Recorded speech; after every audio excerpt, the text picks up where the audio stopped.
You're tuned in to a special collab episode of Dear Aunty, I'm Wifed Up, Now What? I'm your girl, Coriel. And I am TK, and we're here with a Marriage for Millennial Wives, marriage wisdom, that is. And I'm Carm, and as always, the aunties are bringing you amazing advice and insight every single week. Every single week. Period. So whether you are a fan of Dear Aunty or Wifed Up Now What, or maybe you be tuning in to Girl Stop Playing, we are going to give y'all a mix of everything that you love. So first up, we're going to get into some auntie tea time. Yeah, of course. Like, that's the best part of this whole situation. So, I have a question for you all. Okay. What do you bring to the table? Uh-oh. Carmen, I should have warned you, TK. Carmen's good for these surprise. That was kind of deep. What do you bring to the table as a wife? Wow. Oh, as a wife. What do I bring to Yeah, the just like, table? what do you bring to the table? Because today's conversation, we're going to get into marriage, the first year of marriage, what it's like being a wife. So what do you bring to the table? We'll start with you, Kyle. Thank Ooh, you. with me. Yes. Oh, okay. I was like, that's my name. I would say I bring calm. Ooh. You know, the men That's out here important. saying they want peace. I That's think I do big. bring peace to my home, Okay. to my husband and my children. How do you which do I think- that? Like, give me Yes, some please. advice. So I am naturally a very easygoing, Yes, like for laid sure. back. I go with the flow. I don't need all the Libra. detail. I'm a Libra. Scale. Yeah, Balance. so it comes natural. So I don't have to do anything. I'm just a naturally go along to get along. I'm not gonna cause a fuss type of person. Okay. Yeah. That's what's up. I'm going to take some notes. No, that's so big. What 'cause about I, you? I feel like every husband's answer would be they need peace. Uh-huh. So you just say you're every man's Don't ask dream. him though. We'll see. But are they bringing peace? Well, that's a whole Are different. the men bringing Are they peace? providing the environment? Hello. for us to Well, be? we can get into it, Okay. honey. But I'm going to let you answer the Yeah. question first. The first thing that came to mind was for sure a nurturer. I definitely encourage growth with anyone that I'm attached to, but for sure my husband, I would definitely say that he could say as well that he has grown since being with me. And a very practical way that I have been doing that is honestly my words. So my husband is a real big words of affirmation guy. Like, I don't have to do anything but just call him daddy. You are great. You're about to do this. Oh my gosh, did you do that? That is Right. amazing. So honestly, just pouring into him, like putting all my energy into like the wisdom behind my words, my body language when I'm saying it, all of that. So yeah, I would definitely say a nurturer for sure. Okay. Encouraging growth.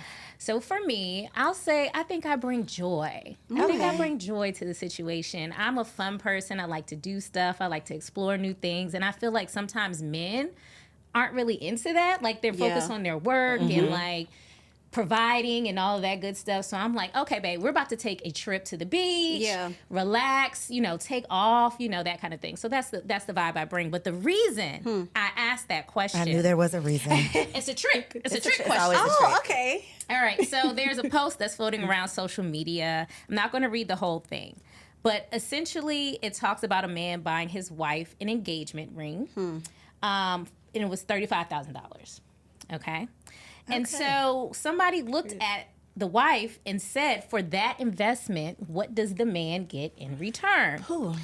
And essentially, this person who made this post said, you need to stop asking women what they bring to the table. Because if you don't know the value of a wife, you don't deserve one. And essentially, the second you begin to try to quantify a person's value, you're no different than a slave master assigning a price tag to a slave. So this person is advising you, ladies out there, to stop answering the what do you bring to the table question. Oh, so we weren't supposed to answer that. What do y'all think about that? What do y'all think about that? Are we supposed to just stop answering that question? I disagree with the post. Okay. And the reason I disagree, I think that feeds into the woman is the prize, and the men are just ain't shit. And you should be happy to have a woman kind of theory For sure. of like, don't even question what I bring. I'm enough. For I think that sure. is a I'm toxic that girl. mentality. Yeah, I Yes. think that's toxic. That's Yes. a toxic Okay. mentality. What about you? Yeah, it makes me even think about when women are talking about what they desire out of a man, it's like, 40 things on the list, and then it's like, what do you bring? And it's like, well, I'm cute, I can submit, and half the time they ain't doing that either. That part. I can follow, and all of those things. I think it actually challenges us to think, like, Yeah. what do I bring outside of having a vagina and being a woman? What do I actually bring? What qualities do I have? And I think even for me, answering that type of question makes me think about what I don't have, like what is lacking, what is missing, because my mind quickly wants to think about what is the right answer. Oh, I submit and I say yes and I cook. And it's like, but do you? And sometimes it's not even true. What we think about ourselves might not even really be the That's reality. why I said don't ask him, because we don't know what his answer might be. So good job, ladies. You kind of sort of passed, but not really. Not really. Okay. Anywho, let's get into some tea time. So I saw something online and it went viral where a young lady wore a wedding dress, a white dress, to somebody's wedding.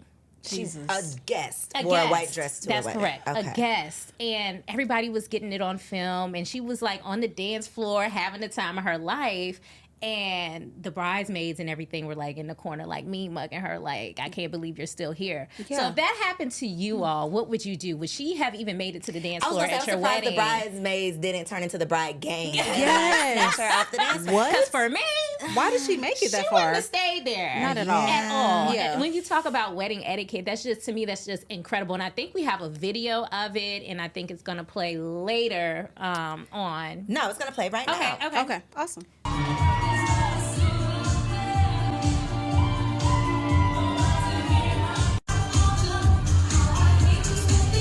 Did you guys think that was the bride? It wasn't. That was the bitch that wore a wedding dress to somebody else's wedding. And she's still here on the dance floor with that dress. And yeah, so that's that. So that's our bride. That's the bride. And that's not the bride over there. And she still has no clue, like no clue. The bride's like, wait, what? For everybody that thinks it's okay, shame on you. It's not okay. Okay, maybe at your wedding or whatever you did, you had people wear white dresses. Well, good for you. But proper etiquette, look it up. You do not wear white. Girls don't wear white. They just do not at another person's wedding unless it is a white wedding. That's totally different. If you say we want everyone to wear white or the bridesmaids wearing white, obviously that's okay. But you should not show up to somebody else's wedding wearing a white dress, specifically that type of wedding dress. It's unbelievable.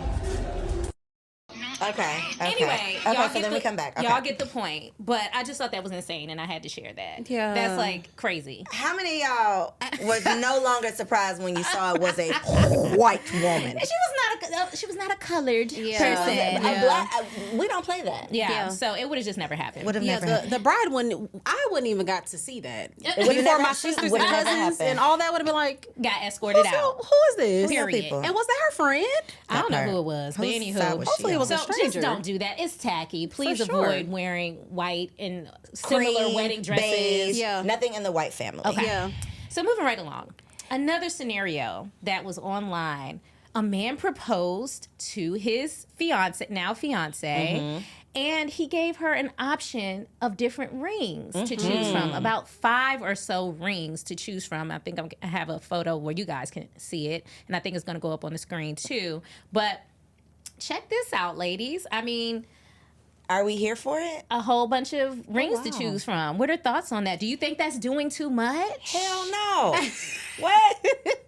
For your woman, for the woman you want to spend the rest of your life with? What? I think Presenting doing 5? too much is a gender reveal with a helicopter. I think that is. This is perfect. That is you doing for you're doing what is in your, what's your capable if of you doing, can afford obviously. it. Exactly. If you can obviously afford it, and no telling what type of wife that is. She might have set that bar so high, like, baby, I need the oval. I need them all. I need options. Yeah, the gold, silver, like, let me Okay. see all of them. And that's such a heavy decision, like Yes, Right. not necessarily a lifelong, like you got to keep the same ring for the rest of your life, but that is such a It's monumental important. moment that Yeah. if I'm so indecisive, if I had to make that decision, I would probably get some options too. I was so proud of my baby for Right? picking out my He ring, did and I didn't have good. anything to do with it. So if it wasn't I didn't either. good Yeah. though, Yeah. what about if it wasn't good? I have a friend who that happened to. But what is it? And what happened? What is not good? Are we talking about size or styles? No, what if it was like Kendrick was deciding, he showed me the other ring he was deciding between, and the other ring was not my style. I probably would have liked it, but it was like a big oval, and that's just not my style. Yeah. So not that anything's wrong with it, but if it's not your... Yeah.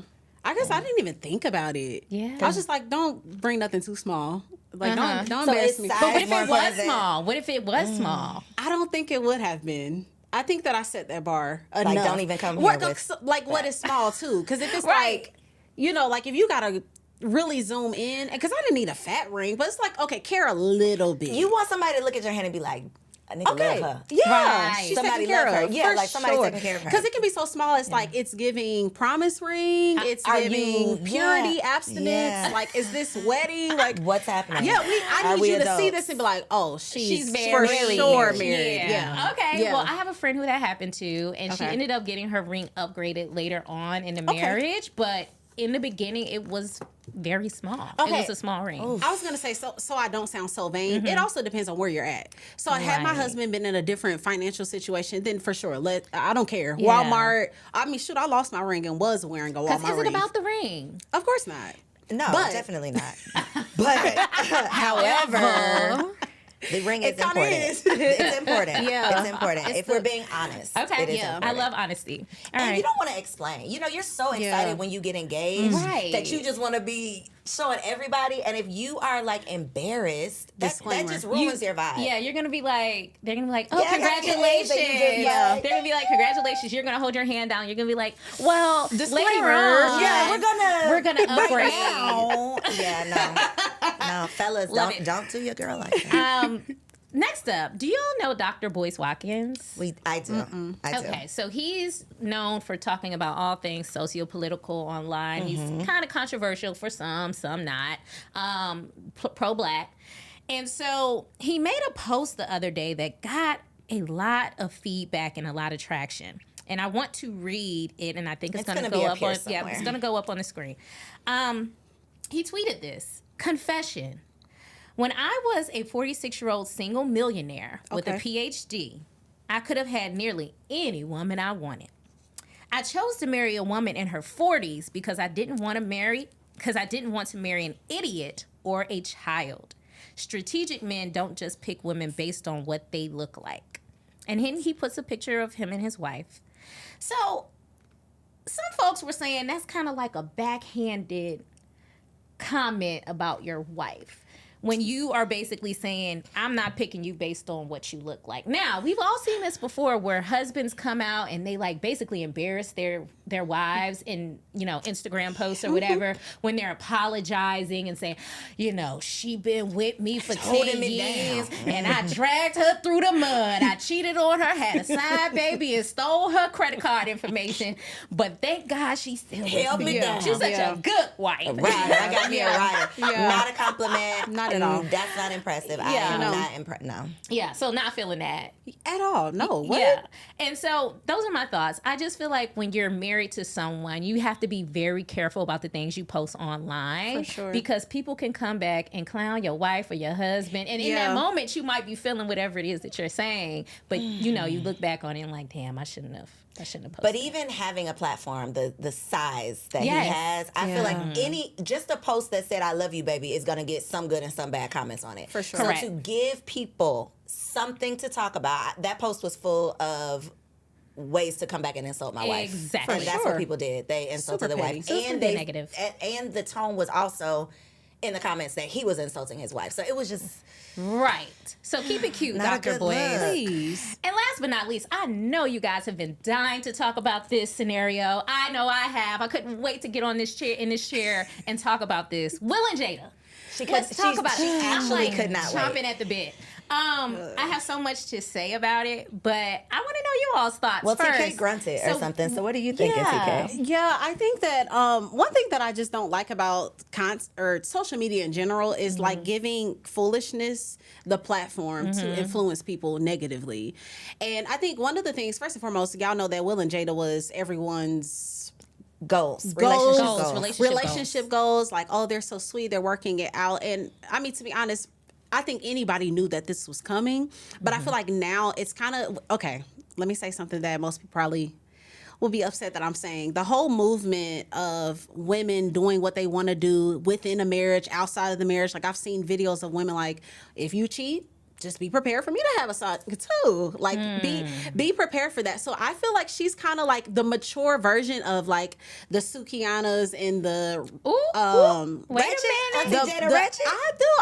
I think she is the mature version of that. Like, I'm gonna go. This is what you grow up into? Yeah, this is the grown version of Sukiana. So and 10 years Red. later, Sukiana is going to be This is that. Jada. Because it's like, people think that they're mature because they can speak a lot of spiritual things. Like, I've went through this spiritual journey and I've done this and I've done that. And maybe she has, but I think evidence shows that both were probably incredibly selfish.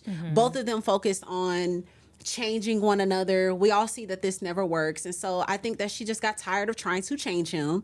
And so now it's like this, in my opinion, this like fake liberation and this fake evolvement or evolving and all of that. So all right, fake liberation. All right, I what mean, you I know got to that's a say, strong Auntie opinion. Cole?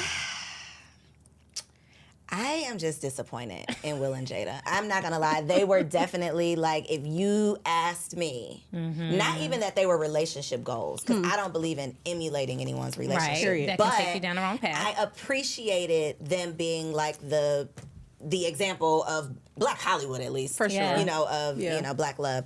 So I was definitely I've been disappointed since the August Alsina, what was that it? was strange. What was it? Entanglement? The entanglement. Yeah. Since the entanglement. Yeah. I've been disappointed since the entanglement. I was surprised that they've been separated for this long. But I would be embarrassed if I was Will.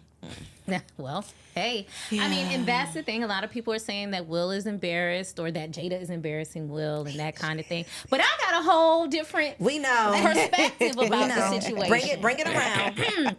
So what I have to say about it is kind of like what you said, is that I feel like both of them are up to shenanigans. Yeah. And I feel like both of them have their positives and negatives.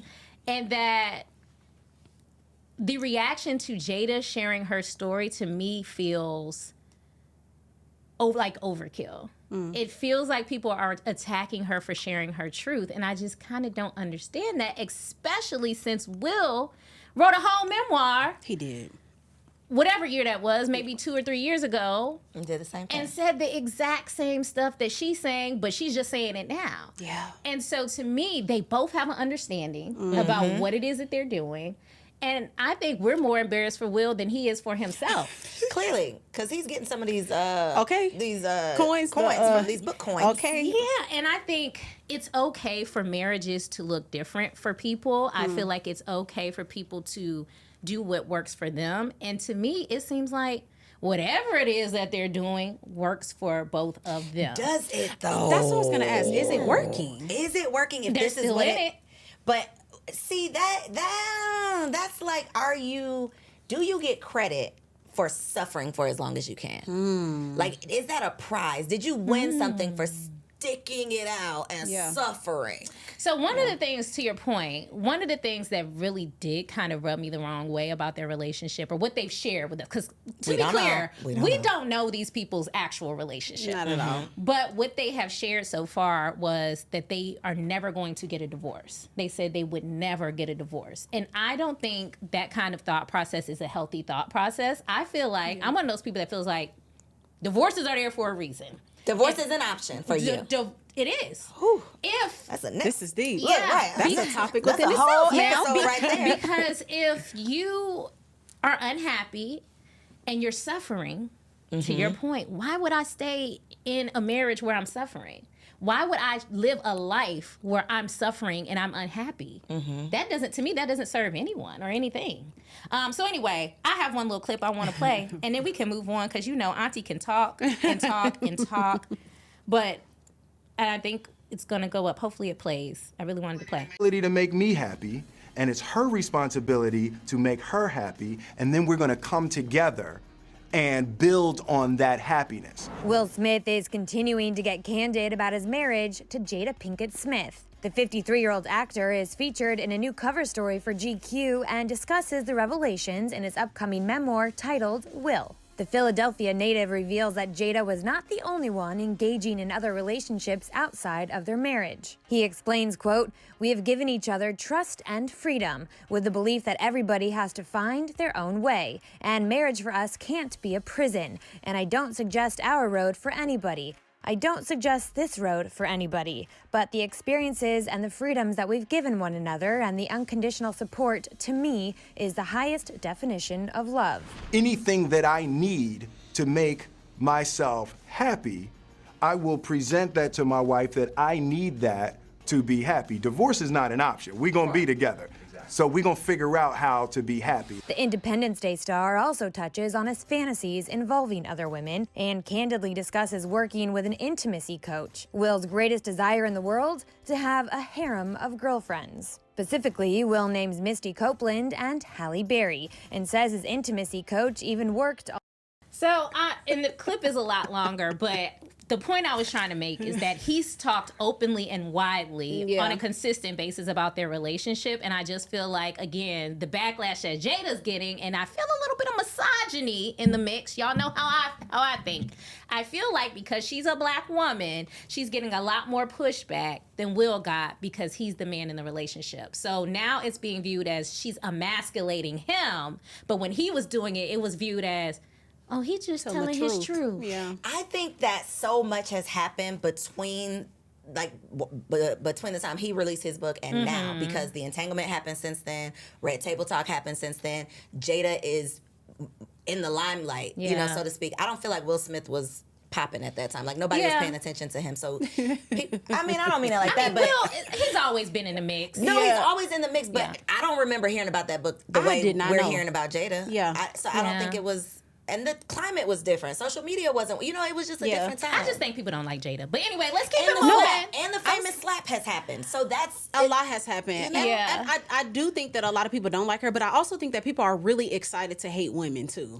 Like, I think that people are really, really like ready to point at something that a woman is saying. And it's also because of the culture we're in, though. Like, women have, like, the bar has dropped so significantly low for women that people are just expecting the next woman to come out, if she's telling her truth or not, it's about to be some foolishness. Because I didn't see that backlash for Britney Spears' new release of her telling all her business. well, I think the difference with Britney, I don't think, and you know I am very black. But I don't think it's I black. love Britney. I don't think it's black. No, I love Britney too. But I think because of like the conservatorship, because we feel like Britney is a prisoner, we want to know what the hell is going on. We view her as a victim. Yeah, Britney is a victim for sure, and we want to know like what was your experience. So I think it's just that's a different. Big part. That's a big part because if you do come off as strong and you're broken or not, if you're strong, it's like, You what you better talking preach. about? Yeah. What are you You better talking about? preach. You can't be weak. You don't have a right to You didn't feel go through how nothing. you feel because Matter of fact, you emasculated him. It's like, well, he beat me up. Yeah, like, How am I we're emasculating not him? saying by any means he No, beat her no, up, no, but not what at all. we're saying is Yeah. that I feel like both of them have done things. He admitted in his book, and we can move on after this, but he admitted in his book that he was incredibly selfish, that he was borderline narcissistic, that he was basically trying to mold her into who he wanted her to be. Okay. He said that on the Red Table. Yeah, he did. said that He did. consistently. So, I mean, I think we can't discount that part of the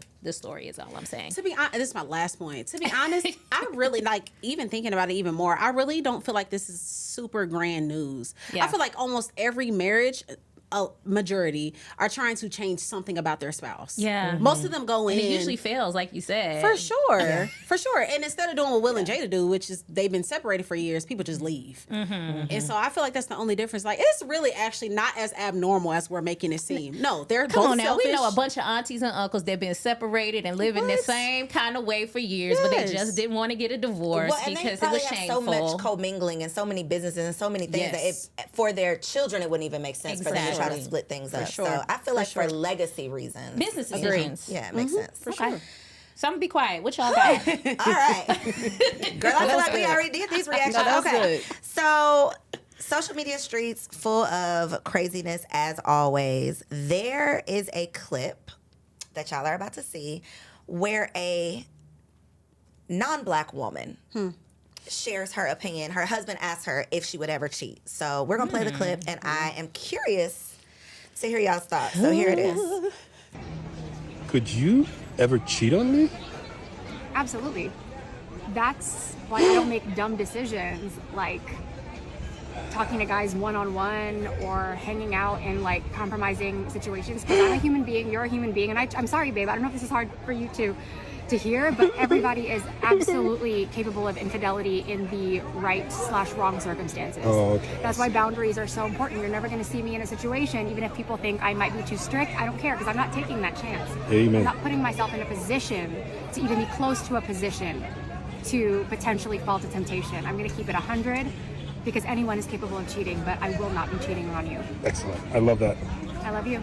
So, would you cheat? Absolutely. Right. I'm like, baby, you could have slowed that answer down. I mean, this is a classic case of being too honest with your partner. I mean, I do think there's a such thing Is as there being such a too. thing? Absolutely. Certain things Another episode idea. it's way too transparent, and there are certain things that men just can't handle you saying to them, and I think this is one of them. Vice versa. I would be broken if my husband says, absolutely. Yeah, sure thing. Leave me alone So, for 2 seconds. It's the absolutely, and then the what sounded like I don't trust myself around men. Yeah. That's exactly Because what it I sounded might like. accidentally take my panties Yeah, off. I might Like, accidentally slip up onto a and peen. slip on. Slip on. I might accidentally slip onto something. Oh my, that was Man, ridiculous. That was a very non-black answer. I mean, she should have never said that. I can't believe. Hopefully, she learned her lesson now that it went viral. I don't think she learned her lesson. You don't think so? No, I don't think so. You're not allowed to say that. I kind of agree with her a little bit in a way. I think that it is a difficult truth for a lot of cheaters to admit that most of the time when they started cheating, it wasn't just like I met someone and I landed on them. Like there was something that was built over time. And so maybe she's just being super hyper transparent and saying, I mean, if I am continuously around someone for years and years and years, like me and my husband always say, the enemy is ready to present an opportunity. Oh. It's like as soon as my husband pisses me off and I go to gas station, there it is, a 6'3" rich man trying to holler at me and telling me I'm beautiful, and Namdi ain't said that today. Yeah. You know, and so I think maybe that's where she's coming from, where she's like, okay, I'm just not gonna put myself in situations to where I don't think it's gonna be as fast as that video makes it seem, but to where I can grow an emotional connection with someone over time, and then that one day that I'm pissed off and we've been mad at each other for a very long time, this man comes in. So do you think that anybody could be a cheater? Like, do you think cheating is like specific to a like certain kind of personality, or can anybody be a cheater? No, I think anybody can get caught up. I think anybody can get caught up, get with the right type of person, because I believe that most people do not marry the right person. Ooh. Oh. So based on that belief, shake the table. Shaking the table. Wait a minute. Based on that belief, I believe if someone who looks like the right person comes along, or someone who reminds you of the one who got away comes along, or someone who does the things that you wish your partner might have done comes along, anybody can get caught up in that. What I struggled to relate to in the video was the lack of self-control. I don't believe, I've never, even when I was single as hell, I've never been the type that's like, I need him. You know, I don't walk in the room and it's like, ooh, yes, I want to do that. Me neither. I ain't even, that's not how I'm wired. So I don't think that I could just accidentally, you know, what did they say on all the shows?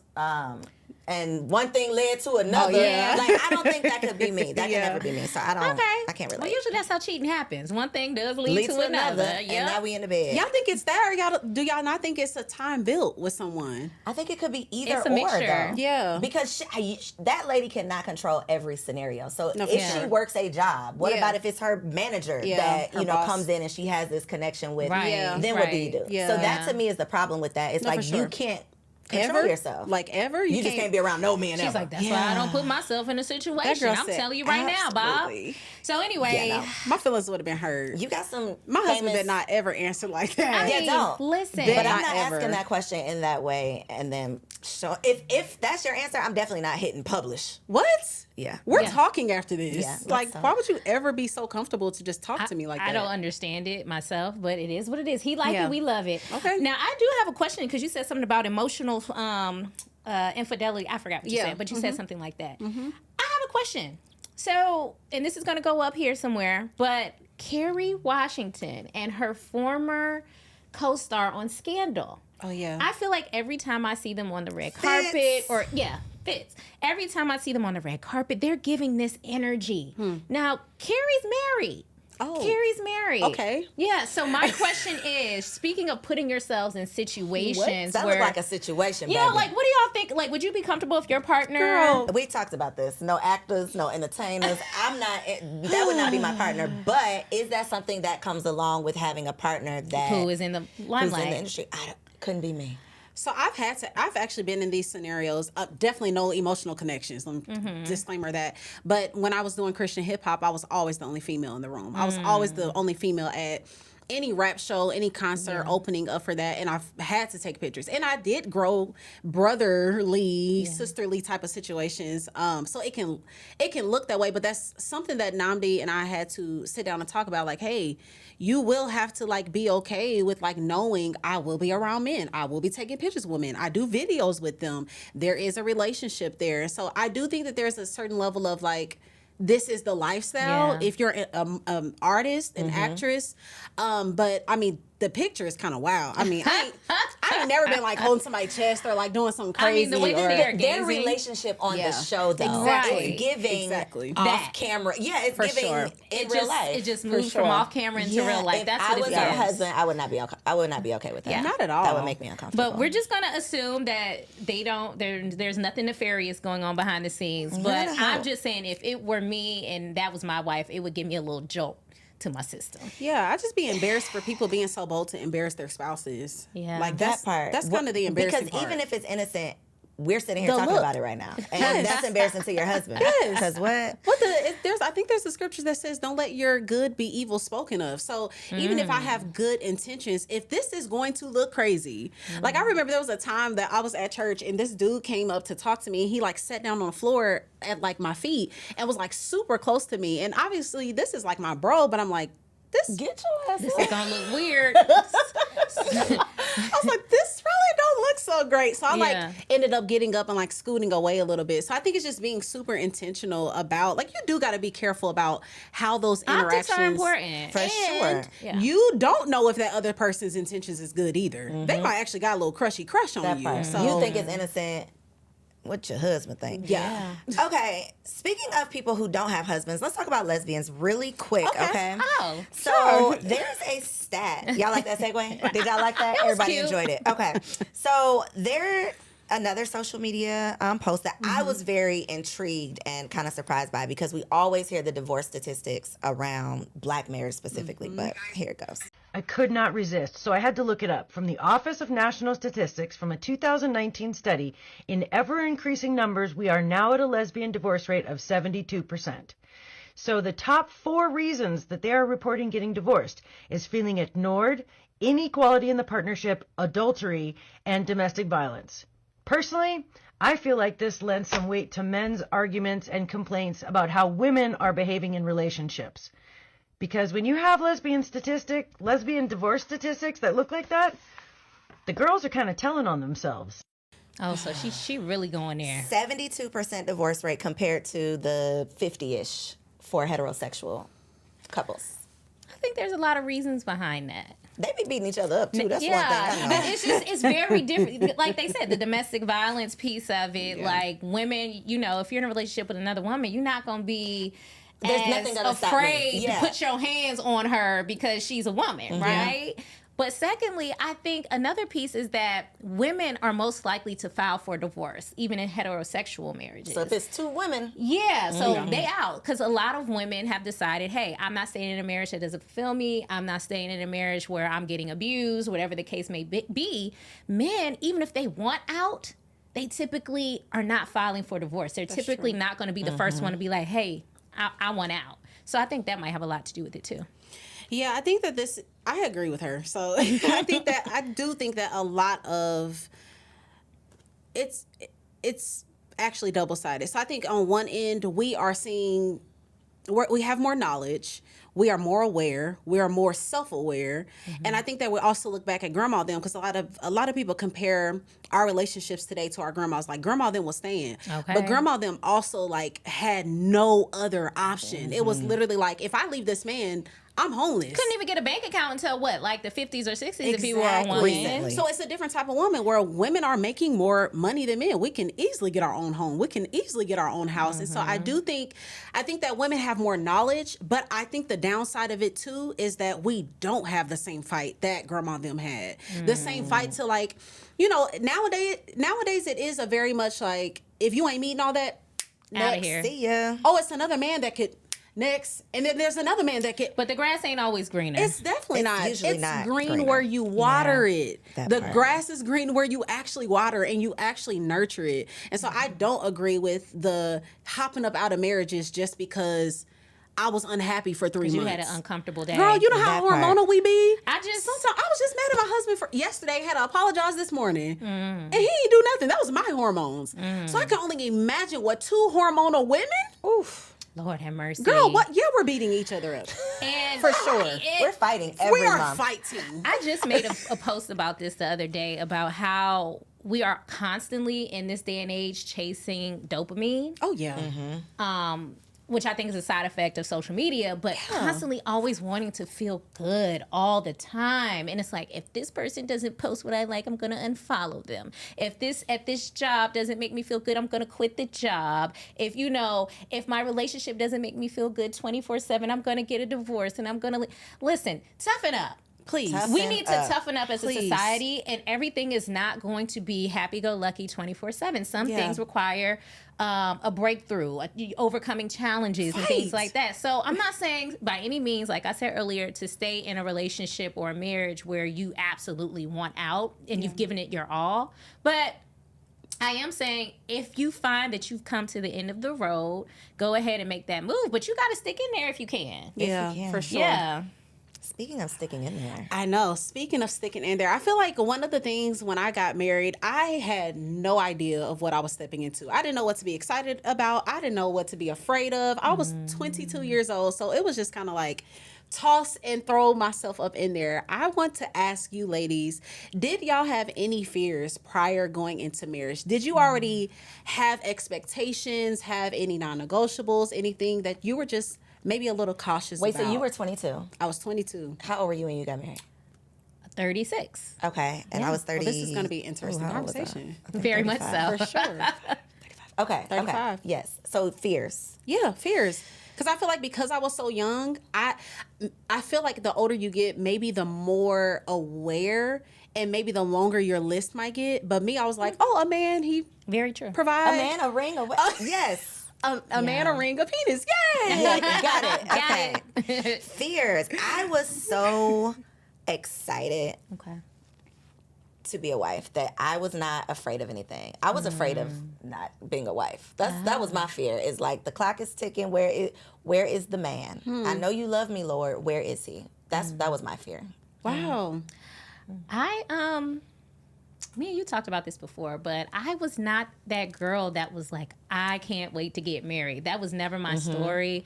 I hadn't picked out my dress. I hadn't picked out what kind of ring I wanted. I really was living my life, to be quite honest with you. And then in terms of fear, I think the main fear that I had about marriage was losing my identity and my independence because I had been single for so long. Once you hit 36, it's like, shit, I got this down packed. You know what I mean? So really having to merge your life with a whole nother person for me was my fear.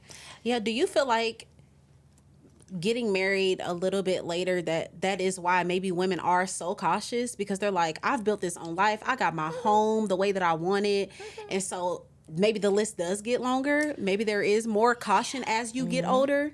There's more caution, and I think you know yourself better. So you have True. more non-negotiables because when you're 22, a 21, man could get away actually, with but yeah. so much more because you haven't For sure. experienced much. But for a 36-year-old woman that has been dating for 15, 20, however long she's been dating, she can tell the telltale signs. She knows what to look for. So I think that she's not as happy-go-lucky, blinded by the fantasy of it. She's like in reality. I think the older you get, the more reality. When I got married, because I just got married in February. How long of you this been married, year, girl? February of this year. So February, March, April, May, June, July, August. 8 months, Carmen. 8 months. I was like, why you didn't go the other way? It's shorter to count. I don't know. But girl math. So, but the thing is though, it took me so long to move out of my house. Are you moved out yet, Carmen? I am finally moved She out. just moved out. But So wait, you like owned your own home? yes, and I Wow. still do. Period. But like it's empty now. Okay. Okay. And so once we got married, it was really hard for me, if I'm being honest, to move out of my space. To leave your My home independence. because it was a big deal for me to buy a home, and I had just bought the home maybe a year before we got engaged. Okay. And so I had everything how I liked it. It was a big accomplishment for me, and then I'm having to move into a bachelor pad essentially, right? And you know, us women, we have things how we like them to be, sure. and men, they don't necessarily always pay attention to that kind of thing. And I'll come into the bathroom, I'm like, where the trash cans at? Oh Lord. Like, where is, you know? So I'm going in and putting my little touches here and there, but then even doing that, you kind of gotta add. If you didn't buy the home with that person, That part, it's like I'm moving into your house. Sure. yes. I can feel so it's that. like, Yeah. hey, babe, I'm thinking that maybe this might look better if we have like a picture hanging right here, you know, that kind of thing. And it was very uncomfortable for me and him. Wow. So how are y'all working through that? I know. I have so many questions. We're getting better at Okay. it. And so I think he's understanding that it's not me coming in trying to change or say that his home wasn't great, or because I think he took it like that in the beginning. Like I'm coming in and saying that this home This that wasn't you good enough. provided is not good enough. Yeah. And I think he understands that I just like to decorate and that I'm trying to add warmth and the woman's touch to a sure. space that we both are occupying. And I Yeah. think that's finally clicked. So he's more open now to like my feedback. Interesting. I know. Yeah. I have so many points. So what about? Oh, you got something you want to say? Well, I was going to say, do you think that is possibly why? Because as you were speaking, I'm thinking of all of the men that are wanting younger women because they feel like they're more Malleable is the word. valuable. Yeah. That's what I was looking for earlier. Do you think that's a valid concern for men? To when they are meeting someone that's 35, successful, own a home, all of that, is she going to freely submit and follow his lead and be cooperative and open to change? Well, I have a problem with the whole submit word anyway. So it's like, I don't really care if that's their concern. But I should have warned you, TK. This is going to be a colorful Wait, does conversation. your husband care? Well, my husband, and this is something that he and I kind of bumped heads with in the beginning, because I'm like, so what you mean by submit? Yeah. Exactly. Define it like, for me. What is your definition? Me and him had to talk through that. Like, what do you mean by submitting to you? Yeah. And he's like, well, you know, taking my advice and taking my word on things and things like that. And here my rebuttal is, well, what if your advice ain't the right advice at the time? Maybe I have the right advice in the moment. You know, so if you're saying that we need to make this investment and I learned something differently, that, hey, maybe this isn't a good investment, I should be able to say that. And so whether I'm the wife or not, this is a partnership. For sure. So what exactly am I submitting to? We are partners in a marriage. And so, and why do you need your wife to submit to you? Why does he need the wife to submit, TK? Yeah, so I want to say the first thing is when I hear people talk about submission, just to let y'all know, like submission is both ways. So if we're talking about anything with God and covenant, it's actually as you submit unto one another. So in that some better. areas, I like that better. But there are some areas where absolutely the woman is more knowledgeable. She's more. It's her strong. It's that's her strength, Yeah. right? And then there's vice versa. I do believe that a part of femininity and nurturing is being able to be flexible, right? I think that is in a way, especially because, I mean, well, let me ask this. Do you desire for your husband to be a good leader and like Absolutely. a shepherd of your home? Absolutely. So how would you find that out if you don't believe that there is a way that you are just supposed to submit? If he never is able to lead and you're like, okay, I'm gonna follow that. Well, for me, again, it's not about submission. It's about making the right choice for the partnership, for the marriage. So either way, submission, I think I'm just having a hard The word. time with the word. Okay. Because if he brings an idea, I'm never going to just slap it down if it's a bad idea. I'm going to Yeah. go with it Yeah. because it's a good idea. I think you are swapping out submission for slave. I think so. That's what it sounds like. It's like, because what you described is, I don't want to have to follow you in the wrong direction. Yes. That's what That a is slave correct. does. I don't want to do that. I am not a slave. I am a wife. Yeah. And my husband married me because he values what I bring to the table. So, Right. so again, when I said I think most people marry the wrong person, this is what I mean. I Okay. think if you, and I'm not talking about you, but I Yeah. think when people have these issues, it's like, well, you didn't pick someone that you can trust. That's why you're having a hard time. And you know following the what? leadership. That is a big part That's of the it. kicker. I think when we come to relationships, we bring baggage. We bring trauma. We bring all of these things, these preconceived notions about marriage and life, and even the person that we're married to. We bring those preconceived notions to the table. And I think in the beginning, my husband and I definitely struggled with the trust factor based on things that had happened in the past. And so I think we were rebuilding our trust. And it just so happened that we were rebuilding our trust and then we got engaged. You know what I mean? And so I think working on those things is an important part of it. To your point, if you don't trust, you're not going to trust the word of what your partner is saying that you should be doing. I think we've come a very long way from where we were, but I think both of us are still working on that piece. Yeah, that that's trust factor. good. I was gonna say, I think trust is a huge part. It makes me think of even within my marriage, like it took me, you know, I know we're not liking the word submitting, but it took me submitting so many times to like let him show me he could lead. It took me like sometimes, not agreeing, and then it's like, dang, that did work out though.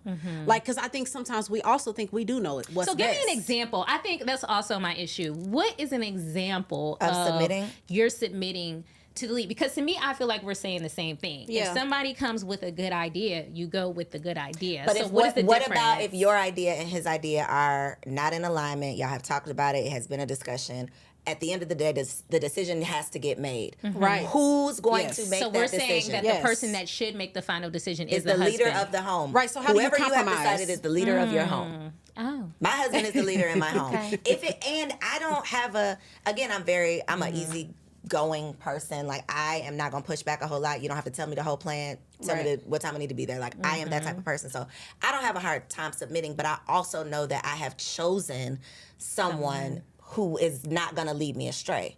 He's going Makes to lead sense. me in the direction, and it might not be the right direction every time because he don't know. You know, he's figuring it out too. But I trust him and love him enough to even let him make those mistakes. Yeah, You know, and I figure was it gonna out. say it might not even just be a matter of right and wrong. It's just like I don't want to.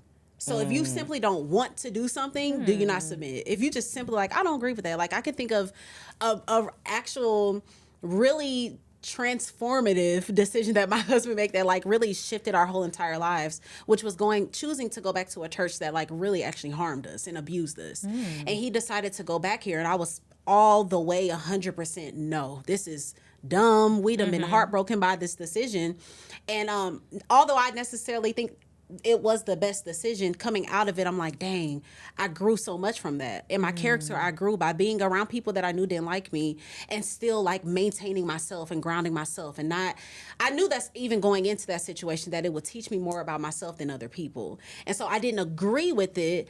And I didn't think that it was necessarily the best decision. But once I followed. So what was his reason for doing that? Oh, so many reasons. Reconciliation. Okay. Because I'm very much like when something ain't working, I did it. You're dead to me. Right. Like That's I'm my steez, completely too. done. But my husband, actually, his gift is actual mercy. Like he's super merciful, super forgiving, super understanding. And through that situation, we had like really tough conversations with a lot of people. Again, I wouldn't have did that. I mean, I burned bridges. I'm done. And I don't look back. She said, I like this motherfucker while I'm on it. now. Okay. And swim my way up. So yeah, although I didn't agree with it, and it's crazy because me and my husband were literally just talking about this last night, and he's like, one of the things that he gets from situations like that, like going into tough situations, is walking away saying, I know I did my complete best. I can walk away. And I said, well, I don't need that. I don't need to know. I know I did. I ain't gotta know show I you. did But what I I'm needed like to him do. in that way. Yeah. My best friend is not. She always tells me, she's like, you do too much. And I'm like, no, I want to know that when I go to sleep at night, that I did everything that I could possibly do to make this work. That's so good because I don't Yeah. be caring. And I feel like I'm working on that. Like everyone, look, hold me accountable because I really am working on that because I am good at funerals in my head. Like people That is guide not me. the worst quality to have, though. That In some saves us. situations. No, there's a good and a bad, but I Yeah. think it definitely saves us from more trouble than For sure. For sure. gets us Yeah. into. Yeah. What about expectations, though? Because I think so we're talking, y'all, about the first year of marriage. Yes. Obviously, Carmen is Newlywed. 8 months. She got 2 new. She's a new. I'm just a new. Uh-huh. And then your OG, triple OG over here. Coming around with what, 7 years, right? Yeah. Coming up on 8 years, Yeah, 8 right? years, yeah. So first year of marriage, we hear I think the word on the street is like those first, I don't know, shit, they might say 7 years. I don't know. The first few years are not meant to be, but they're usually pretty rocky. Yeah. So Wifed Up Now What is all about staying wifed up. Like, how can I be a wifey, faux lifey? And I think one of the reasons why we get into some struggles at the beginning is because of expectations. Okay. Most of the time, they're unspoken expectations. Oh, yeah. Most of the time, they're expectations that you don't even know that you have. So if you don't even know your expectations, there's zero possibility that you can communicate them. For sure. So I would love to know from y'all, did you have, and you kind of answered this a little bit, but do you feel like you had any expectations and were they met? That's a good question. I've never thought about this. I don't think I did have any expectations, to be quite honest. I knew what I thought a husband should be, and I guess that is an expectation essentially, which is just somebody who's loyal, who doesn't cheat, who keeps a job, is nice to me, can help me pick up the slack where I need it. I think that's kind of what it was for me. I'm a product of divorce. So, to be honest, I didn't really see my dad being a good husband. I saw him being a good father. Girl, me too. Girl, all three. Story of my life. Yeah, literally. Story of my life. I don't know if I really had something to judge it by per se. So to me, it was just like, whatever happens, happens. Yeah. So to answer your question, because I can go on and on about that, it's just, no, I don't think I had any like major expectations. I was just like, okay, we're both going into it and we'll see what happens. Figure this thing out. Yeah. So.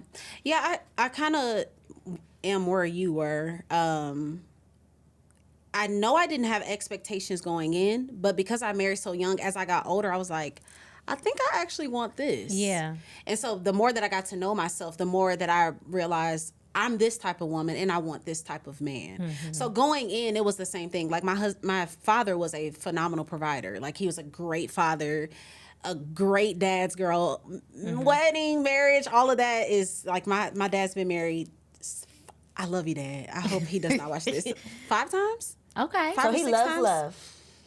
That's a good way to look at it. Sure. Positive way of putting that. But yeah, I just knew that I wanted a provider. That was my main thing. Like I knew that. Because that's what you saw. That's what I saw. And my mom stayed home. So I'm like, okay, you raise kids, you stay home, the husband goes to work. But as I'm getting older, I'm like, I definitely want a communicator for sure. Need somebody to talk, be emotionally well and all of these things. But going into it, no, I didn't have expectations. And I want to say also, I think that's what has kind of kept me, like, because I got married so young and I didn't have expectations. I did not have a laundry list of things that a man needed to be. And now I'm able to see like the fruits of, like I said before, fighting and like working for something. Obviously it takes 2 people desiring to be their best versions of themselves in marriage. But I think that's kind of a benefit, is that I was just like, A, B, C, D, you got that? Okay. And then we can build. And then we can build from Literally, there. we can build off of this. Because I do think that we skip over like just decent humans because they're not like this super. They're not the laundry list. They're not that. But one thing, and I'm a very new, so I can't give y'all any advice. But I think one of the things that I do know is that your expectations change as the years go on, right? And I feel like it's important to have a partner who understands that you're constantly evolving, we're growing together, and that what I expected of you 5 years ago might not be the same expectation that I have now. Sure. So having a partner that's willing to be flexible, I think is really key in that. Oh my gosh. And everybody's growing and evolving. So Hopefully. I have a friend who has always been an entrepreneur. You know, she worked for herself. She was not the stay-at-home type of woman, right? She is not the, I don't want to, anyway, she ain't the stay-at-home type of woman. She is the more of the career woman, right? Not me either. So this has always been her. About 5 years into her marriage, her husband decided that he wanted the dinner on the table at 5 p.m. type of wife. Oh, okay. He switched it up a little bit. He switched it up a little bit. But to your point, it's like maybe he didn't have any expectations. They were young. And now he's looking around at his homeboys. He's like, wait a minute. Yeah. Y'all wives is get at home meals? cooking? They got pork rolls. Something is happening. Like, what's the difference? So I think sometimes, not even sometimes, it's natural for expectations to develop and change. But again, if if you don't pick the right partner, it's gonna be hard transition. it's gonna be hard because as a person, you should be growing. Like your 2023 self should be different in some way from your 2022 Absolutely. self. Yeah. And so your partner is the same. Well, how did And your friend so handle that? It was tough. You know what she did? She said, "Oh, nigga, what?" And he go, closed up her business and said, "You bring home all of the bacon. Oh. I will contribute the cooking of now the that bacon." table turned, She baby. turned she shook that table and turned it and said, "I am not," literally closed down her business. Said, "Guys, I'm not working anymore." Did she want to do this? No. Or was this like a... I like This your is like, friend. I'm going to show you. Oh, You want wow. to That's a stay at big home step. wife? Yeah. I'm gonna Here it stay at is. home. Yeah, here I am staying at home, and you take care of everything. And Yeah. I gotta check back in and see how that's working. I don't know how Yeah, that's check working back out. in and update us. I would love to hear 'Cause that. That's very interesting. But Yeah. what do you do? Well, I've been a stay-at-home mom for 8 years, but there has been many of conversations where we're like, maybe you should go to work, maybe you should, whatever, and I've just always been open to either way. Like I do believe that there is beauty and power with being with your kids, especially when they're super young. But I'm also very flexible, and my husband is too. So I think I think we're all saying the same thing. Like, just make sure you're getting someone that both of you are growing. Like, I remember my father-in-law said, whatever y'all do it together. That so part. if your woman is an entrepreneur, you need to know something about being an entrepreneur. If you're, because you don't want to be growing in separate directions. Unless they're a criminal, do not do that together. Stop Someone scamming. needs their freedom. Someone stop needs their scamming freedom. Please together. stop scamming. Speaking of, let's get into family really quick because I wanted to speak to this point, Carmen, specifically to you because we're gonna tell your business a little bit. So, recently married, right? Your husband has children. Grandchildren. Y'all, when y'all see her husband, y'all are not gonna believe it. But grandchildren, right? So she is a bonus grandma. Yep. Okay. And so one of the things that comes up usually in the first year of marriage, if you have not already made decisions, is like, okay, family planning. Are we Right. having kids? If one has kids, do we want to have more kids? Is there an agreement there? So what was the conversation in terms of family planning? And I know this is a continuous conversation. Y'all are gonna be real shook Breaking about news? this answer. Okay. There wasn't a conversation. There wasn't really a conversation. I Okay. think the assumption was we'll get married. We may have some kids. We may not have some kids. And I was just telling a friend of mine the other day, we need to sit down and have this conversation. I was like, we're already married now. We probably should have had it a lot sooner. But you know, again, having kids wasn't something that I was like. So what is your gung-ho stance about. on it? Is it a I'll take them or leave them? At this point, I think it is. That's Okay. my stance, and Is there one you're leaning more toward? I would love to have a child. Okay. I would love to have a little girl, a little daughter, a little mini Carmen. But if that doesn't happen, I don't think I'll be devastated. I think he has the same sentiments because he has 2 grown children and grandchildren. Yeah. So, you know, he's been there, done that. We've talked about it before. He shared that he'd be fine with having a child. But that isn't a conversation we've really had that was like an in-depth conversation in terms of planning. So for the single ladies, please have the conversation. Yes. If you care. No, I think the reason you did not have to have the conversation is because either way. you were flexible. Yeah, I was like, For a woman who knows, like, I cannot rest until I have a child, Yes. she's gonna Definitely have the conversation. Definitely need to have that conversation because that's one thing. I feel like almost everything else you can be flexible and work on, but Children? you should not have a child with someone who Yeah. does not want to have a child, Yeah. even if you're married to them. That's so big. Please don't do it. I have a friend who did that. She didn't want to have children. They both didn't want to have children. She ended up accidentally getting pregnant somehow after she was told she couldn't get pregnant, and they now have a child. Do they both handle it well? I think they are working through it. But in my opinion, I feel like it's been a bit of a challenge for them. Just because I don't think they were expecting it. Baby, this will have to be a whole nother show. We're gonna have to talk about. Yeah, sorry. This is like girl talk right now. Well, it's supposed to be girl talk. It's very productive girl Yes. talk. Yeah. But the responsibility of being a parent.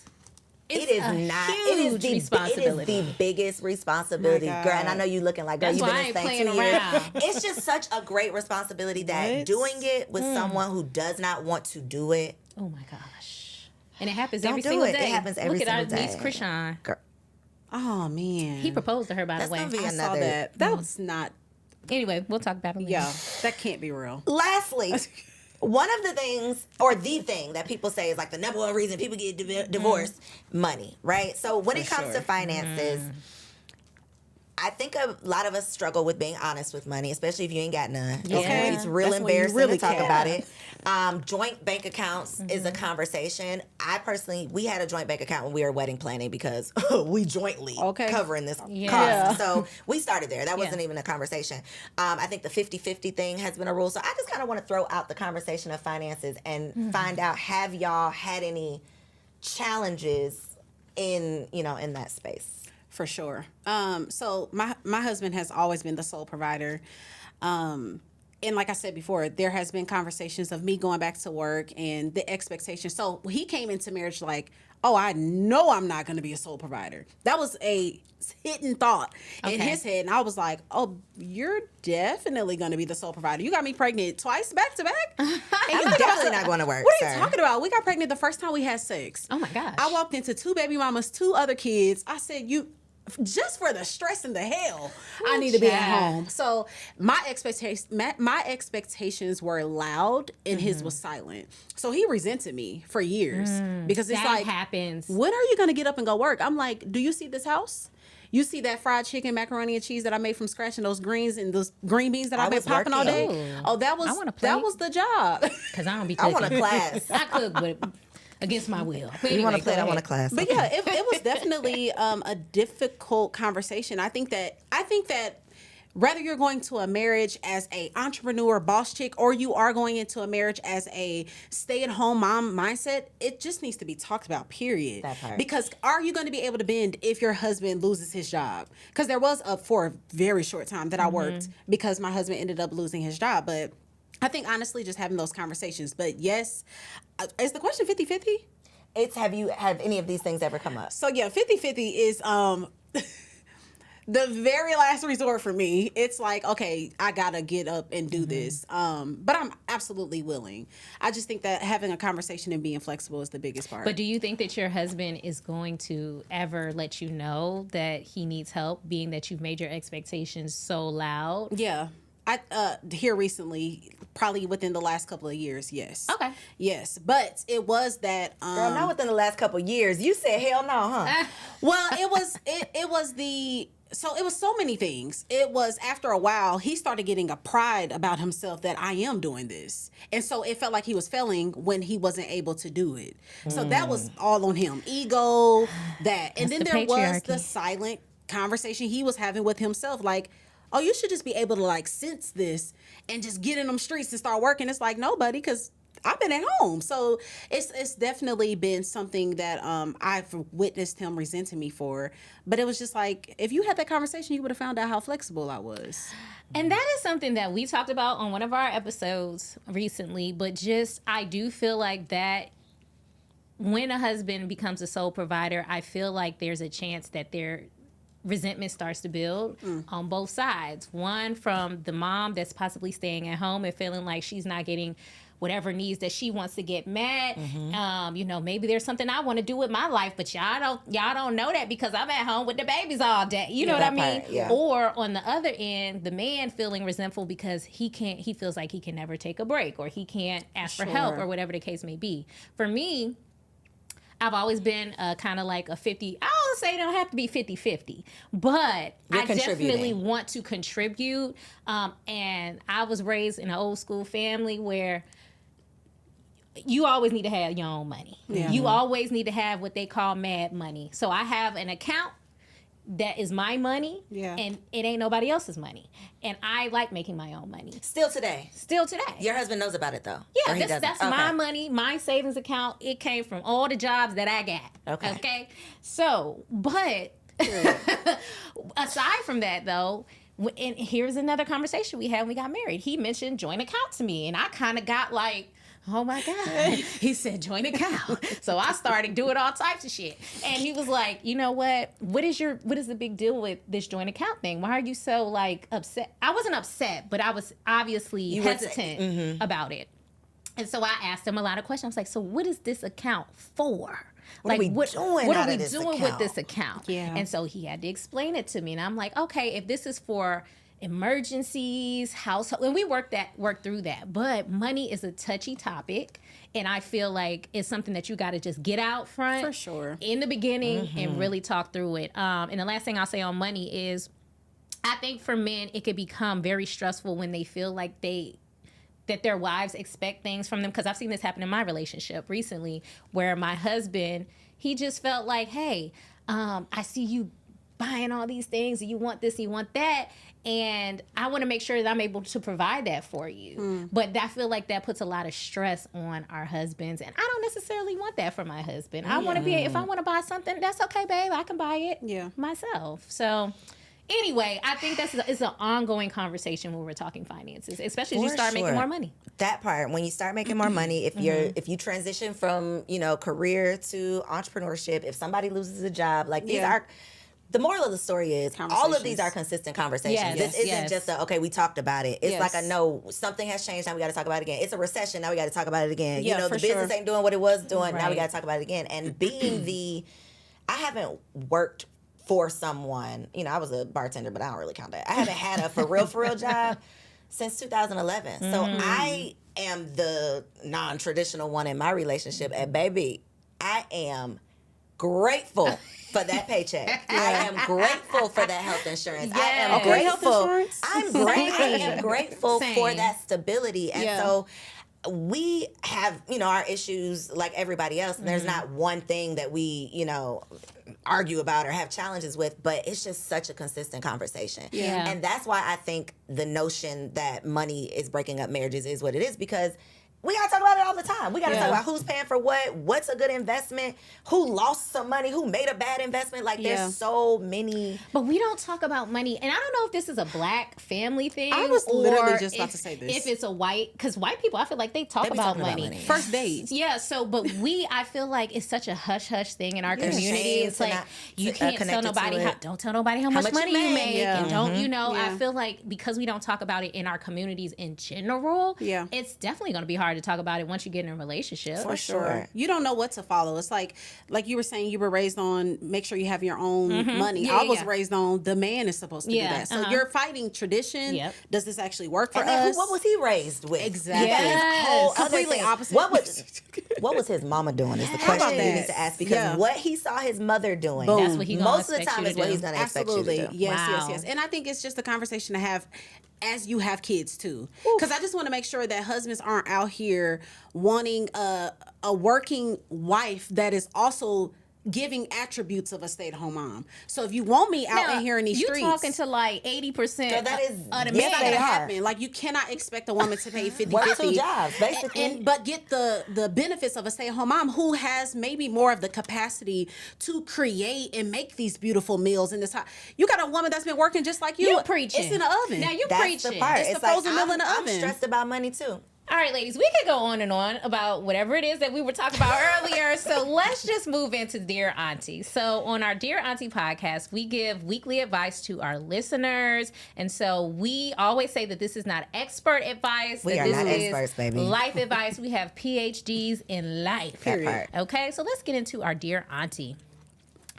Dear Aunty, I am a 26-year-old school counselor living in Atlanta. Now that I'm out of college and into my career, I'm ready to settle down and get serious with someone. My struggle is that I make very little money as a counselor, and even though I take care of myself just fine, I want my man to make a lot more than I do. I always see what people say online about dating the average guy and not looking for a 6-figure man, but I ain't gonna lie, I want one. So does everybody else, girl. Okay. Do you think that it is out of my league and I should settle for a man who makes the same as me? And this is an anonymous question. I know it is, girl. They did not want us to know her that name. was a little spicy. All right. Lots to unpack. So let's send it over to TK, since you we usually answer first. We'll send it over to you. So I think I just get floored most times when I hear women talking about this. What is the percentage of the 6-figure man? Girl, it's Is it like 10? one. It's what? a black man. Are we talking about? Black men. I know it's black probably men? like 0.0 Yeah, point. 0.01. Yeah, something. I think I get confused, but that's what I was talking about earlier with like the different mindsets that women had back in the day. Like now it is, as she's saying, she doesn't make much money, but you want this type of man with this type of earning. And this is no shade to you. I just always ask these type of women, okay, for the man that you desire, what type of woman does that man desire? That part. Because a lot of times they are not even wanting you. Like, it's a whole different caliber of women that these type of men are looking at. Because a lot of these men want really in-shaped women that are disciplined with their eating and their bodies, and they want emotionally well, mature women, feminine, nurturing, all of these different type of things that we aren't really taking into consideration when we're desiring these type of men. So I think the bar, I don't want to say it's out of your league, but I think that we should have like realistic conversations about the men that we are desiring. Now I got two things to say. One, when we talking about six figures, are we talking about 100,000 or 500,000? 999. Okay, Now that's a different level of six figure. That's Yes. the first thing. Yes. Number two, how is our niece gonna be a stay-at-home mama if her man ain't making the six figures? She might not be. Because if we're saying that the man is supposed to take on the financial burden, No, she said her man. Yeah. No, that's her not man. even the average thing. Most to live in this world, you need not even More two. than two. Your kids you need need like to 5. get a job. You gonna have to go The deliver kids the need an newspaper. income. So I think, and I say this all the time because I'm an advocate for stay-at-home moms, but I always say, if you are positioned, so to encourage niece on this, like maybe you have to position yourself for a couple of years to get to that point. So it might not be walking into a situation where this man is a millionaire automatically, but okay, maybe he makes 100,000, but y'all need maybe like 3 to be able to stay at home. Well, you work towards that so you can get to that place. And so just be open to, again, I'm going to keep saying this. You might not get a six-figure man, but you can build one for sure. Because my husband was not a six-figure man when I met him. And so I think getting into this and saying, I'm willing to get us there because it's actually a benefit to you. And do you want to do that labor? Do you want to build a man? Build a bear. And Build a boo. do you want to do that? But here's what I'll say. Here's my take on this.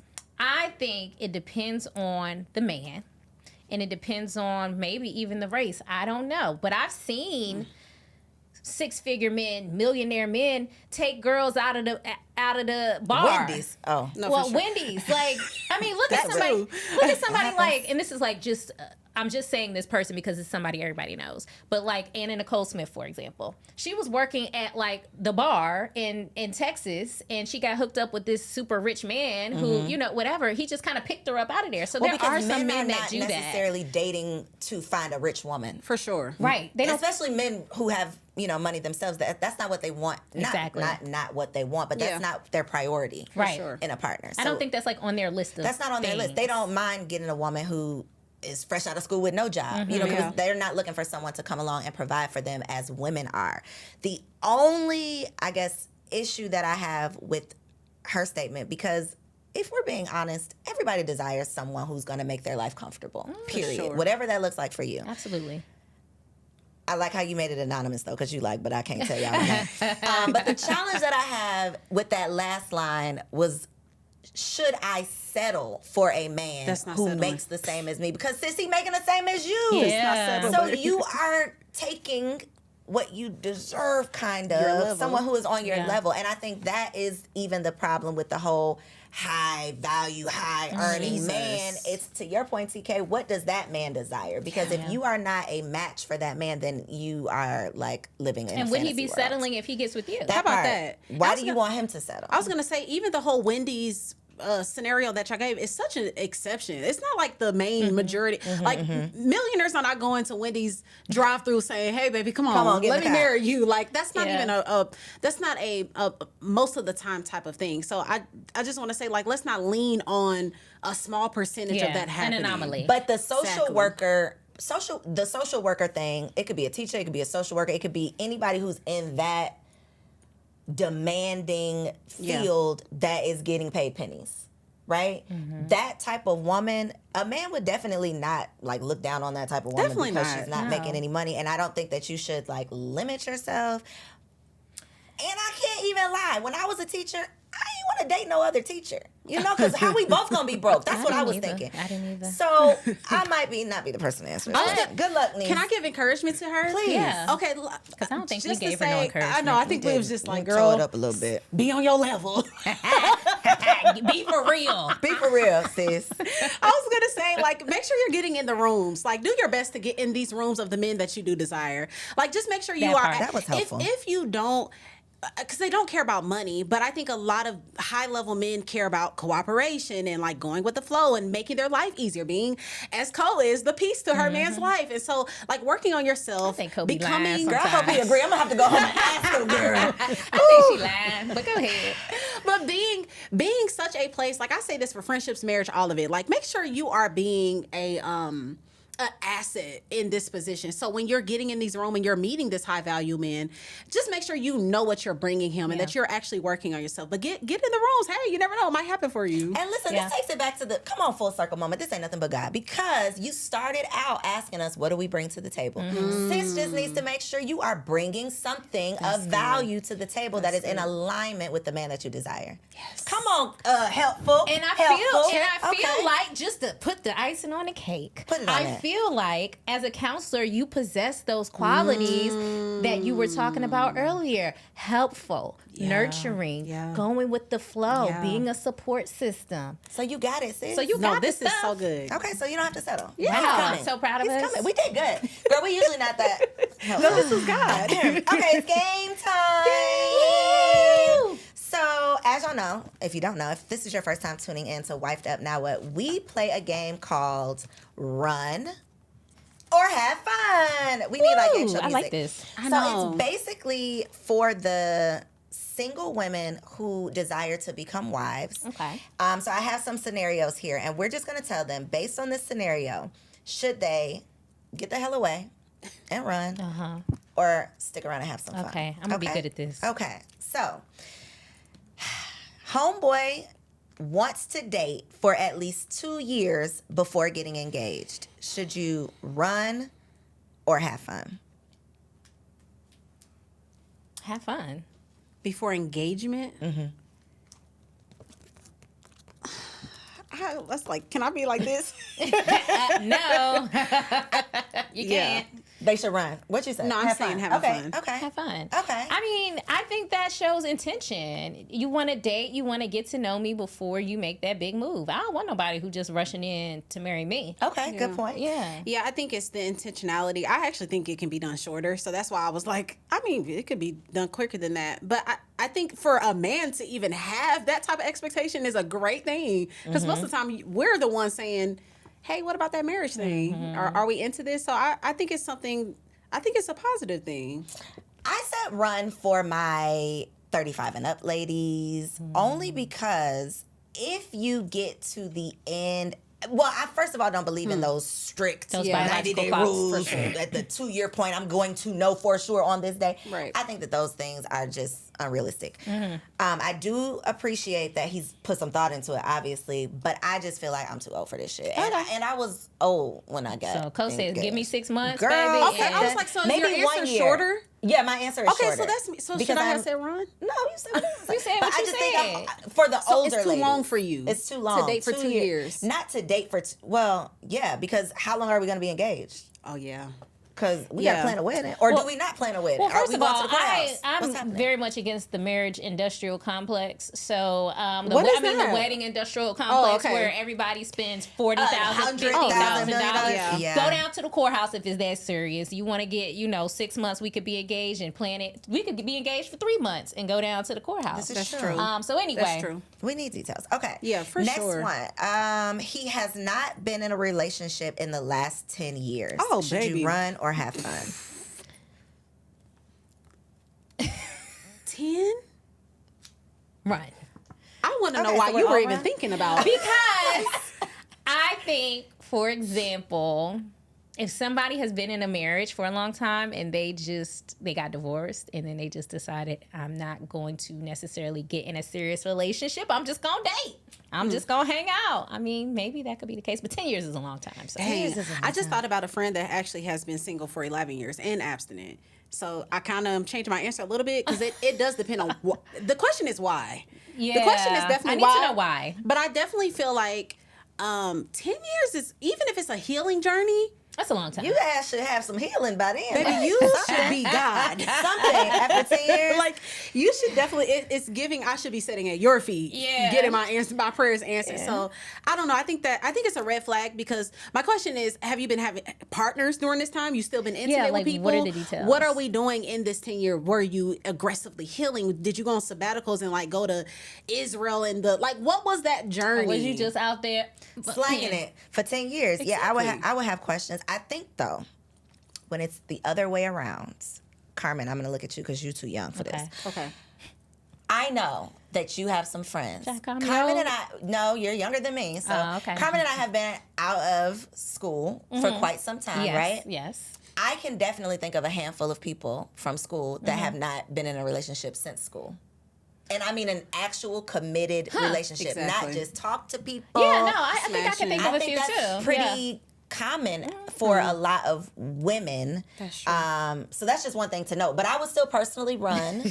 I would still personally run only because what have you been doing for 10 years? And I don't think that I think a lot of, not just women, I think a lot of people have this thing that they think that they're going to be the one to change somebody, or I'm going to be the one to get you to act right. I don't think that highly of myself to think that I'm going to get you to come out of your character for me. So if you ain't been with nobody in 10 years, hang it up. You don't want to be with nobody. You don't want to be with nobody. Yeah. Okay, so he doesn't believe in buying expensive gifts or going on quote unquote nice dates. Baby, don't believe. It's a run for me. Why is that a law for you? Run very fast. Who hurt you? Who did you make this mistake with? Where did you spend your money? What's happening? Because men who are stingy in that way are going to be stingy in other aspects of your relationship. Like, so there's not much worse definitely than a red dating flag. stingy Yeah, man. It's a super red flag because men also put their money where their mouth is. Yes, they so do. wherever they find value, they're worthy. They're willing to spend. invest. Yeah, they're definitely willing to invest.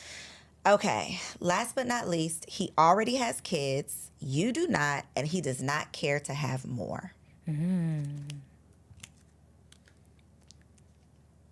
I think it depends on if you want. I'm going to say have That's fun true. just That's because true. of what I just said earlier, because I may not want kids. Yeah. So, but this is very personal to me. Have fun. Yeah, I mean, that's why I said have fun as well, because, I mean, if you don't want to have them, it don't matter. Yeah. If you go in a situation where you're like, I really don't care. But I think the sucky part for women is that if you go into marriage and you're like, oh, I don't really care, you don't want any, that's cool. And then You 10 change your years mind. later, You change your mind. dang, I want to experience pregnancy. And that does happen. It does a happen. lot. Yeah. So I think maybe getting someone that is open. Yeah, That is flexible. why I said run. That's the only reason that I Yeah. said run is because it's like I'm not having anymore. Yeah, so, exactly. I don't think you should be it's not 100%, but maybe 95%. I think you should be able to work out or compromise on 95% of the things in your marriage. Kids is not one of them. So Yeah, agree. kids if is you're just not on board, No. a hard then- no or a hard so, yes. yeah. Or you know me, if it's not a hell yes. it's a hell no. One of my favorite quotes. Yes, Lord. This was fun. Yes, it was. Yes. So we are moving into. Oh shit! I was ready to we rap. doing something Girl, else? What we no, doing? we got our last segment. Go ahead for it. Go for it, girl. So moving into, of course, one of my personal fave. favorites, which is the wifey keep it spicy. And this is something that I love speaking about because I think that a lot of women struggle with their sexuality, their sensuality, being able to be romantic, being able to be confident. So we've been talking about emotional health and all of those things because that attributes to your ability to be a freak, nasty girl for your man. But I do want to talk about confidence a little bit. And so today we're going to be talking about the art of letting go.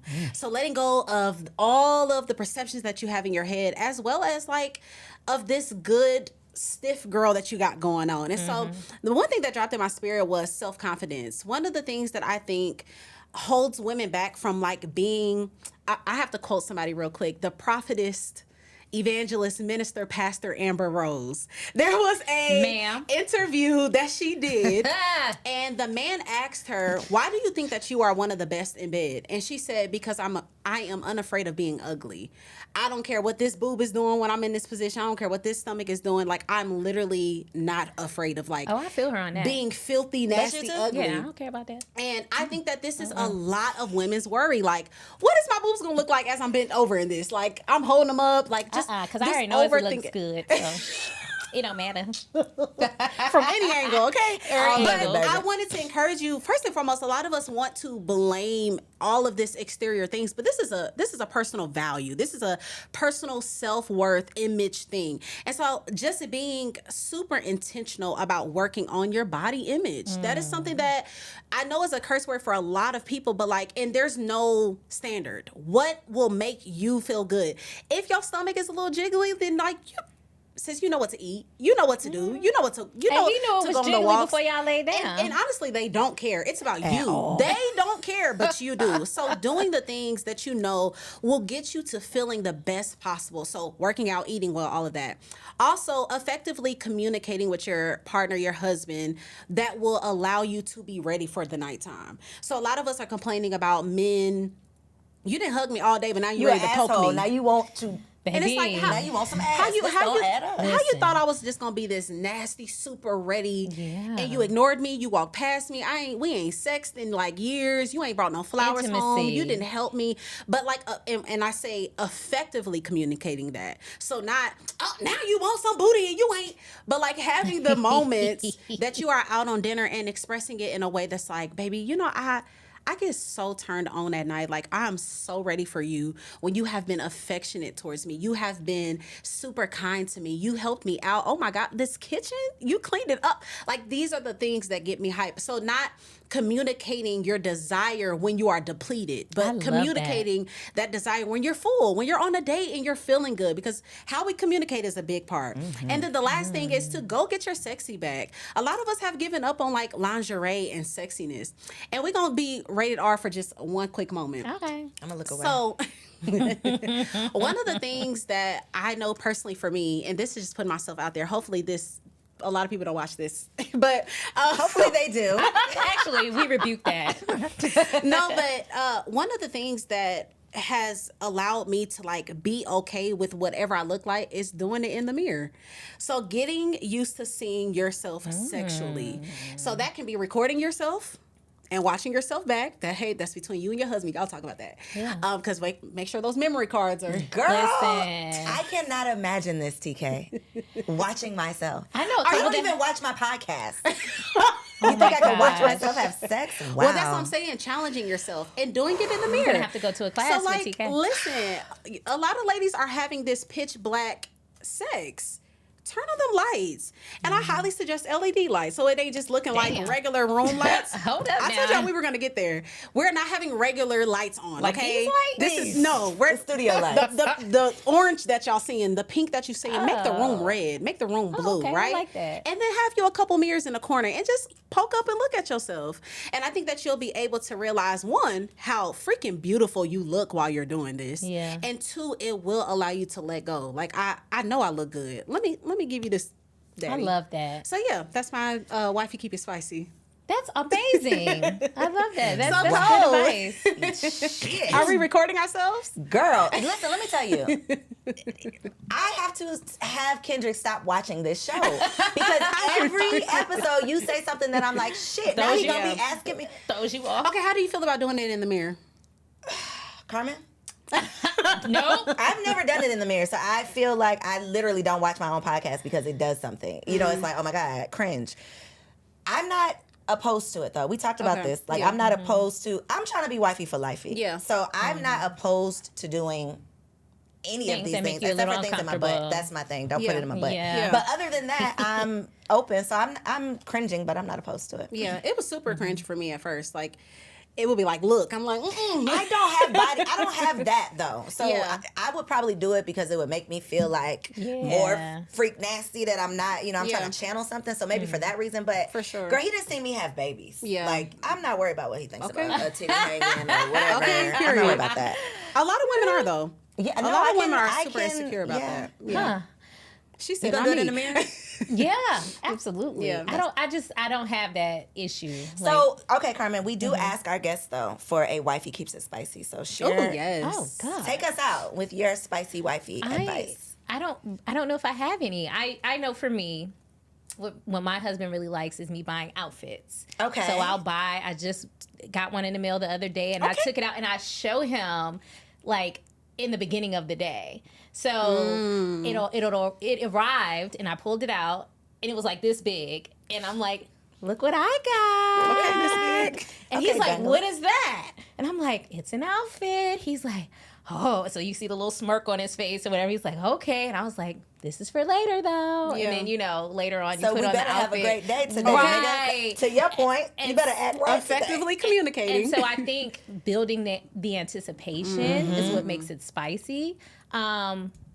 So I think that's like my little trick. I like to bust out the outfits and dress up as a nurse or whatever it is that Okay, I'm so feeling role like. play? Are you acting? Role play? Are you Yeah. not taking it a step further? Like teacher student With the little or like, glasses? yeah. Wow. So definitely keeping it spicy in love that that. way. We like doing stuff like that. I love that. I think that. that's such a big point, like building it. Because I think Yeah. so for being married as long as I have been, like it can be routine. It's like, Yes. okay, kids asleep, time I know to what do position it. you're gonna do first. Yeah. And I You're- personally don't have a exactly. problem with that. I like the routine. I kind of I'm do a too. wham bam, thank you ma'am I type of kind of am girl. too. Especially, I know you're gonna make the things do what they need to do. Yeah. Right, I Anyways, know what this I is need, going so to let's happen. just- I definitely Yeah. don't need a 45-minute session At every all. time. No, Like, about that, girl. let's Give me keep a it. give me a 4 to 5 minute Yeah. session, and I'm And good. let's call it a 45? night. So I usually I It's can't not do that it. much No, me sexuality either. in the world. No. And I'm sore. What are y'all What? doing? I don't know what's happening. I mean, maybe in the 20s I was doing stuff like that. but- Yeah, but I'm old now. I usually have nothing for Wifey Keeps It Spicy. However, you inspired something. Yeah. Okay, period. So we were on vacation last week. Yay.